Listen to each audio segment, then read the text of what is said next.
Hello friend, আসসালামু আলাইকুম। আমি নুসরাত জাহান চাঁদ। আজকে আমি তোমার সাথে শেয়ার করব WordPress Bangla tutorial part 18, WordPress theme customisation, colours and background image, অর্থাৎ ওয়ার্ডপ্রেস বাংলা টিউটোরিয়াল পার্ট 18 এর মধ্যে আজকে আমি তোমার সাথে শেয়ার করব কিভাবে আমরা ওয়ার্ডপ্রেস থিম কাস্টমাইজেশনের মধ্যে কালার্স এবং ব্যাকগ্রাউন্ড ইমেজ ব্যবহার করতে পারি। তো কাজটা করার জন্য এটা মিনিমাইজ করলাম।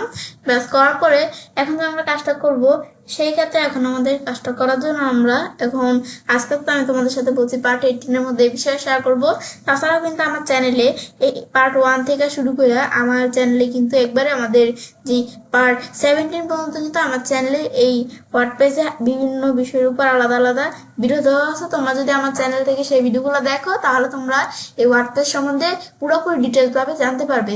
তো এখন আমাদের এখন বিষয়টা আমাদের কাজটা করার জন্য, তো এখন আমাদের কাজটা করব। সেই ক্ষেত্রে আমাদের যদি এখানে অনলাইনে কোনো আমাদের ডোমেন পারচেস করা থাকে, তাহলে আমি যদি আমার ব্রাউজারটা ওপেন করার পর সেই ডোমেনের নাম লিখে সার্চ দিই, লেখার পর আমি যদি এখান থেকে অবলিক দেওয়ার পরে আর কি স্ল্যাশ দেওয়ার পর আমি অ্যাডমিন বা wp-admin বা wp-logging.php যে কোনো একটা লেখার পর আমি যদি এন্টার প্রেস করি, ব্যাস এন্টার প্রেস করলে কিন্তু এই যে আমাদের এরকম অপশন চলে আসলো। আসার পর এখন আমাদের কি করতে হবে, এখন আমাদের ইউজার নেম এবং আমাদের সাইটের পাসওয়ার্ড দেওয়ার পর লগ ইন ক্লিক করে সাইটটা লগ ইন করে তারপর কাজগুলো করতে হবে। তো এখন আমাদের যদি ডোমেন পারচেস করা থাকে সেই ক্ষেত্রে, কিন্তু আমার যদি ডোমেন পারচেস করা না থাকে তাহলে আমরা ফ্রিতে কাজটা করার জন্য আমাদের জাম সফটওয়্যারটা আমাদের পিসিতে ডাউনলোড এবং ইনস্টল করা থাকতে হবে। তো এই জাম সফটওয়্যারটা কিভাবে আমাদের পিসিতে ডাউনলোড এবং ইনস্টল করতে হয় এর উপর কিন্তু আমি তোমাদের সাথে এখান থেকে আমার চ্যানেলে কিন্তু পার্ট 2 এর মধ্যে আমি তোমাদের সাথে এটা শেয়ার করছিলাম। তো তোমাদের যদি আমাদের পিসিতে জাম সফটওয়্যার ডাউনলোড ইনস্টল করা না থাকে, তোমরা অবশ্যই আমার ভিডিওটা দেখবে, দেখলেই তোমরা বুঝতে পারবে যে কিভাবে আমাদের জাম সফটওয়্যারটা ডাউনলোড এবং ইনস্টল করতে হয়। তো এখন আমাদের এখান থেকে এখানে আমাদের পিসিতে জাম সফটওয়্যারটা ডাউনলোড এবং ইনস্টল করা আছে। তো এখন যেহেতু আমার যদি পিসিতে জাম সফটওয়্যারটা ডাউনলোড এবং ইনস্টল করা থাকে, তাহলে যে আমরা এখানে আসা বলতে আমরা XAMPP, ব্যাস আমরা জাম্প লেখা সার্চ দিলাম, লেখার পর এই যে জাম্প কন্ট্রোল প্যানেল কিন্তু চলে আসলো। এখন এখানে আমরা ক্লিক করি, ব্যাস আমাদের এখানে আসার পরে এখন আমাদের এই যে জাম্প কন্ট্রোল প্যানেল চলে আসলো। আসার পরে এখন আমাদের এই যে অ্যাপাচি আর MySQL এই দুটো অপশন আমার স্টার্ট করে দিতে হবে। তো এখন আমাদের এই দুটো অপশন স্টার্ট না করা থাকলে স্টার্ট করার পর এখন এটা আমি মিনিমাইজ করলাম। ব্যাস করার পর এখন আমাদের লিখতে হবে কি, এখানে লোকাল হোস্ট আমার এল লেখার সাথে সাথে লোকাল হোস্ট চলে আসলো। আসার পর আমি এখানে অবলিক দেওয়ার পর ইচ্ছে লেখাটা আসছে কেন, কারণ আমার এখান থেকে ওয়ার্ডপ্রেসের ফাইলগুলো ইচ্ছে নামে ফোল্ডারের মধ্যে আছে। তো তোমাদের যেই ফোল্ডারের মধ্যে তোমাদের ওয়ার্ডপ্রেসের ফাইলগুলো থাকবে তোমাদের সেই নামটা লিখে দিবে। লেখার পর আমরা অবলিক দেওয়ার পর এখানে আমার এদিকে আমি অ্যাডমিন লিখতে পারি, বা আমি তোমাদের বলছি কি এখানে wp-admin লিখতে পারি বা wp-logging.php যে কোনোটা লেখার পর আমি যদি এন্টার প্রেস করি, ব্যাস এন্টার প্রেস করলে এখন আমরা যখন এন্টার প্রেস করলাম এখন আমাদের কিন্তু আমাদের এই সাইটটা ওপেন হয়ে যাবে। তো আমি একটু ওয়েট করি, একটু ওয়েট করলে কিন্তু আমার এই যে সাইটটা ওপেন হয়ে যাবে। আমরা একটু ওয়েট করি, ব্যাস আমাদের কিন্তু সাইটটা ওপেন হয়ে গেল। এখন আমার কিন্তু এই যে আমার এখানে এই সাইটটা কিন্তু আগের থেকে আমি লগ ইন করে রাখছি, লগ ইন করে আসা বলে কিন্তু আমার এই সাইটটা ওপেন হয়ে গেছে। তো তোমরা যখন এই যে সাইটটা ওপেন করতে যাবে তখন কিন্তু তোমাদের এই যে তোমরা এই সাইটের নাম লিখে এভাবে সার্চ দেওয়ার পর তোমার কিন্তু এই যে এরকম অপশন আসবে। আসার পর তোমরা এখান থেকে আমার যদি লগ ইন হয়ে যায় তাহলে তো আমার মতো ভালোই। তো তোমাদের যদি এখান থেকে লগ ইন না হয় তাহলে যেরকম তোমরা যখন সার্চ করবে যেরকম অপশন আসবে, তো আসলে তোমরা এখান থেকে তোমাদের যে ইউজার নেম দেওয়ার পরে তারপর আমাদের পাসওয়ার্ডটা আমরা দিয়ে দিব। আমাদের সাইটের পাসওয়ার্ড দেওয়ার পরে এখন আমি যদি লগ ইন ক্লিক করি, লগ ইন ক্লিক করলে আমার এভাবে দেওয়ার পর কিন্তু আমাদের সাইটটা লগ ইন হয়ে গেল। ব্যাস লগ ইন হওয়ার পরে তো এখন কাজটা করার জন্য আমরা সেই ক্ষেত্রে এখন আমরা যদি আমার অ্যাপিয়ারেন্সে আসি, আসার পর আমরা এই যে থিম অপশনে আমরা ক্লিক করলাম, ক্লিক করার পর অ্যাপিয়ারেন্সে যে থিমে এখানে আসার পরে তো এখানে কিন্তু আমার এদেরও কিছু থিম দেওয়া আছে। তো এখন এই থিমের মধ্যে এখন আমার কিন্তু এই থিমগুলোর মধ্যে এখন আমার যেই থিম প্রয়োজন আমি কিন্তু সেই থিমগুলো অ্যাক্টিভ করে আমাদের সেই থিম ব্যবহার করতে পারি। তো আমি চাইলে এটা অ্যাক্টিভ করা ছাড়া আমি যদি ধর আমার এখানে বর্তমানে কিন্তু এই থিমটা দেওয়া আছে, এখন এটার পরিবর্তে ধর আমি এই থিমটা আমাদের সাইটের জন্য ব্যবহার করব। তো সেই ক্ষেত্রে আমি যদি লাইভ প্রিভিউতে ক্লিক করি, আমি চাইলে লাইভ প্রিভিউ আকারে কিন্তু আমাদের সাইটের জন্য এই থিমটা ব্যবহার করতে পারি। তো এখন লাইভ প্রিভিউ এখানে আমরা যখন ক্লিক করলাম, ক্লিক করার পর আমাদের এই লাইভ প্রিভিউতে আমি চাইলে এখানেই করতে পারি। তো এখন আমরা লাইভ প্রিভিউতে ক্লিক করার পরে যে আসক অপশনটা, ব্যাস এখানে ক্লিক করার পর কিন্তু আমাদের এই যে আমার যে সাইটের মধ্যে থিমটা কেমন দেখা যাবে আমি কিন্তু দেখতে পারতেছি। এখন এই থিমটা কিন্তু বর্তমানে অ্যাক্টিভ করা না, যখন আমরা এই থিমটা অ্যাক্টিভ অ্যান্ড পাবলিশে ক্লিক করবো তখনই কিন্তু আমাদের সাইটের জন্য থিমটা অ্যাক্টিভ হয়ে গেল। তো এখন অ্যাক্টিভ হওয়ার পর এখন কিন্তু আমার চাইলে এই থিমটা ব্যবহার করতে পারি এখান থেকে। তারপর আমি এখান থেকে ব্যবহার করতে পারি। তারপর আমাদের যদি এর পরিবর্তে কোনো থিম আমাদের চেঞ্জ করতে চাই, তো এই যে আমরা যদি চেঞ্জে ক্লিক করি, ক্লিক করার পর আমি চাইলে এখান থেকে কোন থিম চেঞ্জ করতে পারি, এখান থেকে আমরা কোন থিম চেঞ্জ করবো চেঞ্জ করতে পারি। এতে আমি চাইলে থিমের ডিটেলস ক্লিক করে দেখতে পারি কোন থিম চেঞ্জ করবো, আমি আমাদের থিম চেঞ্জ করতে পারি। এখন যদি আমি এটা ক্লোজ করি, এভাবে থিম চেঞ্জ করা ছাড়াও আমি আমার এই যে থিমটা প্রয়োজন আমি চাই লাইব্রেরি বা আমি যদি অ্যাক্টিভ করে দিই, ধর আমার এই থিমটা প্রয়োজন, এখন এই থিমটা যদি আমি অ্যাক্টিভ করে দিই, থিমটা কিন্তু আমার এখানে চলে আসলো। এখন আমাদের এই কাস্টমাইজ বা এই যে কাস্টমাইজ যে কোনো একটা অপশনে যদি আমরা ক্লিক করি, ক্লিক করলে কিন্তু আমার কাস্টমাইজ অপশন চলে আসলো। এখন কিন্তু এই থিমটা আমি কাস্টমাইজ করতে পারি। তো এখন আমি যে আমার সাইডের মধ্যে থিমটা দিলাম, এই থিমটা আমি দেখতে পারতেছি যে এরকম দেখাচ্ছে এই থিমটা। ব্যাস, এটা দেখার পরে এখন আমার যে থিমটা আছে, এখন এই থিমটা যদি এখন আমরা এই যে আমাদের সাইডে দেখতে চাই, তো ভিউ সাইট লেখা আছে, লেখাটা হয়তো বোঝা যাচ্ছে না।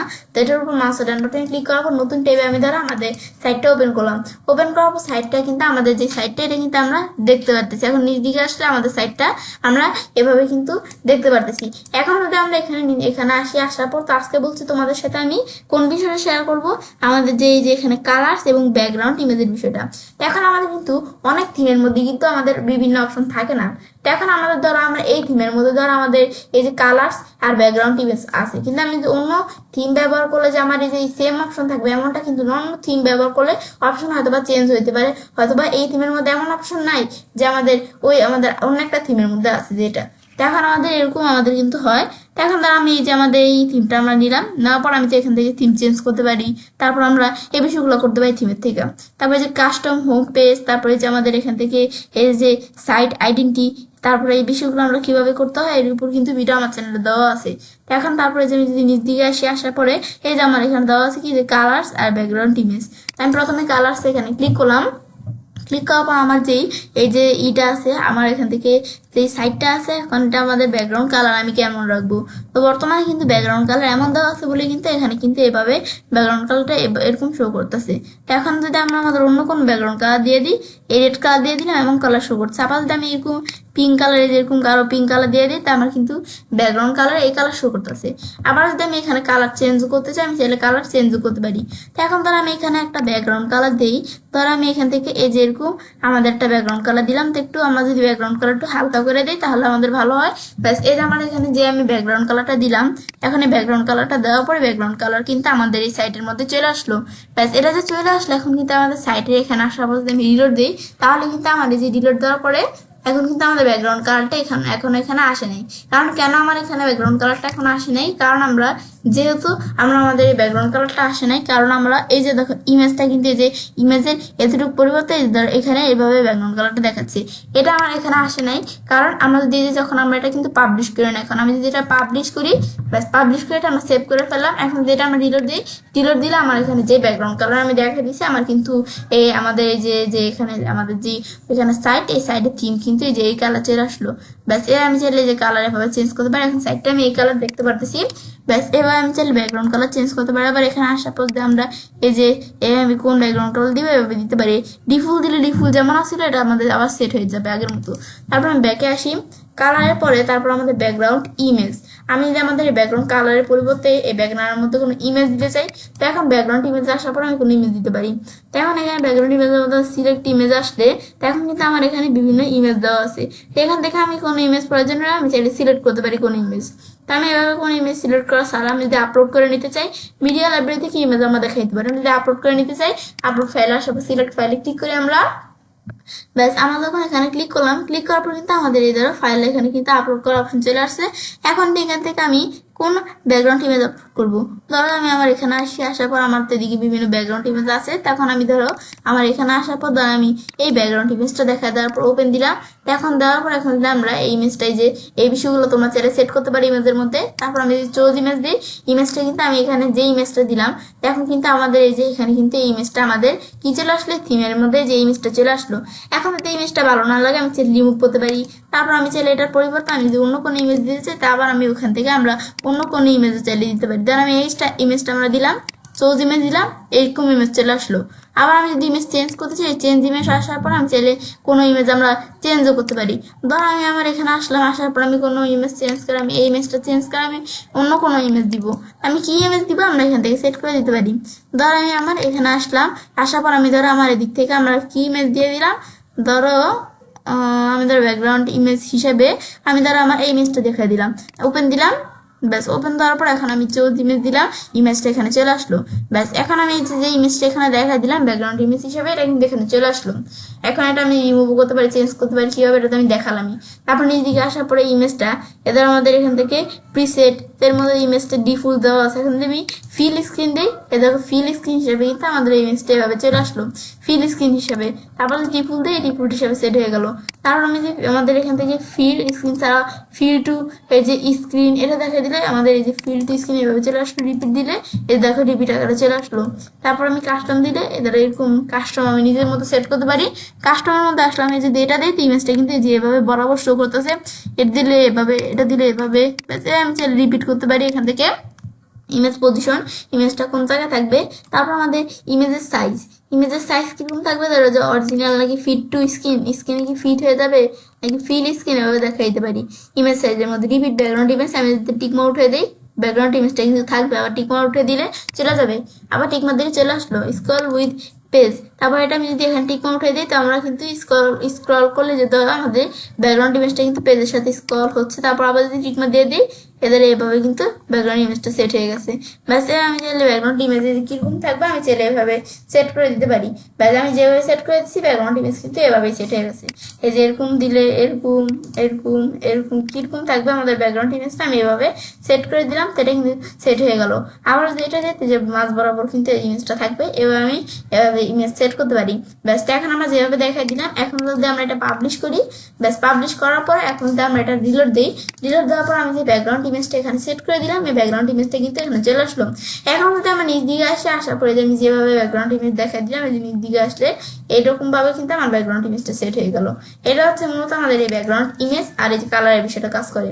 ব্যাস এখন যদি আমরা যে ব্যাকে আসি এভাবে কিন্তু আমরা ব্যাকগ্রাউন্ড ইমেজ কালারের বিষয়টা সেট করতে পারি। ব্যাস বিষয়টা দেখা পর তবে আমি সেটা কাজটা করতে পারি। এখন আমাদের ওয়ার্ডপ্রেস বাংলা টিউটোরিয়াল পার্ট 18 এর মধ্যে আজকে ভিডিওতে আমি তোমাদের সাথে কি শেয়ার করলাম, কিভাবে আমরা ওয়ার্ডপ্রেস থিম কাস্টমাইজেশনের মধ্যে কালার্স এবং ব্যাকগ্রাউন্ড ইমেজ ব্যবহার করতে পারি। ফ্রেন্ডস, আজকে ভিডিও তোমাদের ভালো লেগে চ্যানেলটি সাবস্ক্রাইব, লাইক এবং সবার সাথে শেয়ার করবে।